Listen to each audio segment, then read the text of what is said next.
Take another big challenge, though, global warming. It looks like a challenge that's going to require a concerted effort to solve. You say no. You say solve it all through property rights. What do you mean by that?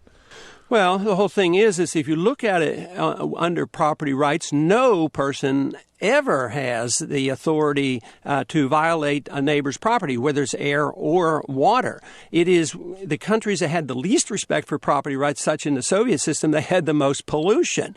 And so more government doesn't help. But today, in this, what I describe as corporatism or fascist-leaning system, we now have a bill going through Congress where you'll be required to subsidize coal liquefaction. And, coal is probably not the best source of energy. At the same time, the government gets in the way of hindering the cleanest source of fuel, and that's nuclear. We have oil. Right now, we have a government that is spending our lives of young people and all this money to go over there and protect our oil, pushing oil prices up. In order to run the Pentagon, we use 14 million gallons of gas and oil every single day. You really think simply a free market approach, Dan, would solve the global warming issue with each company going after its own interests without there's still some debate going on. Obviously, man does some polluting, but there are some statistics that might challenge that we should be lying around and feeling guilty. Yes, we have a responsibility. You say there is no global warming? No human-caused global warming? No, I say there is, but the degree is still up for debate. What we do know is if you are contributing, you should do something about it. But some of the most outspoken people that we hear, maybe in Hollywood, aren't necessarily the ones who are conserving, But I think it's too often a collusion with government and big business that produces so much of the pollution. Just like I was mentioning, how much oil the Pentagon. We burn more oil per day than the whole country of Sweden just in our Pentagon. So if you wanted to cut something back, why don't we deal with that? But what I don't advocate is that the United States have the responsibility to march in on China and claim that we have the authority to stop China from polluting because they're polluting more than we are. And I just think that we have to have a reasoned approach to that. But the whole I think not yet, but maybe soon they'll outstrip us on that front. Congressman, we have so many people who want to speak with you. If you'll permit me, I'd like to go to a couple more calls here. Okay. Providence, Rhode Island. Bob, you're on with Ron Paul. Yes, hello. Hi.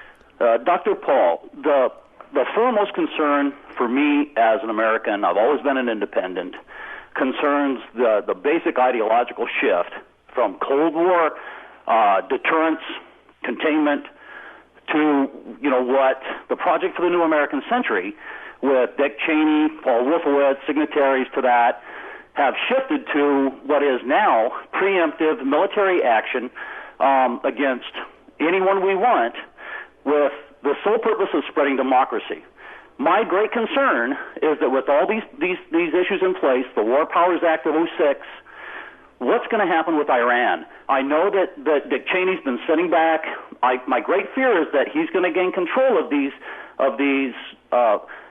situation again, and we're going to find ourselves attacking Iran. Bob, let us pick it up. Ron Paul, where do you see that headed? Well, I'll tell you, he really hit a spot with me on that because they asked a question in the last debate, what was the greatest moral problem that we're facing? And, of course, I used that very example. And I said it was preemptive war, the whole idea that we now start wars, even though in the past we were engaged way too much than we should. But at least we had a pretty strong argument. We went to rescue people and help people and defend liberty. But now it's just out of the clear blue, attacking countries that are incapable of even defending themselves, let alone a threat to us. And he's absolutely right to be concerned about Iran. That resolution that we voted on yesterday was just more of the war propaganda. We're conditioning the people to go after Iran, and just like they did before Iraq. And it may be a distraction from Iraq, and they're going to get us all worked up. What I am just afraid of is what's going to happen is there is going to be an accident, whether it's contrived or a true accident. A lot of Americans are going to be killed. It could be done by Osama bin Laden. It'll be blamed on the Iranians and the American people. people are going to be ready to go to war. They'll probably accept the draft, and they'll be drafting young women too if we don't change this trend. He's absolutely right to make this point that this moral challenge that we have about accepting preemptive war, containment has worked before. We stood down the Soviets with 40,000 nuclear weapons. I was called to duty in 1963 and stayed in the Air Force for 5 years and lived through the Cold War, and we didn't have to fight them. But here we go after people and threaten them with nuclear weapons, and they don't even have a nuclear weapon. I mean, when are we going to wake up? Jan's calling from Marlborough, Massachusetts. Jan, you're on the air with Congress.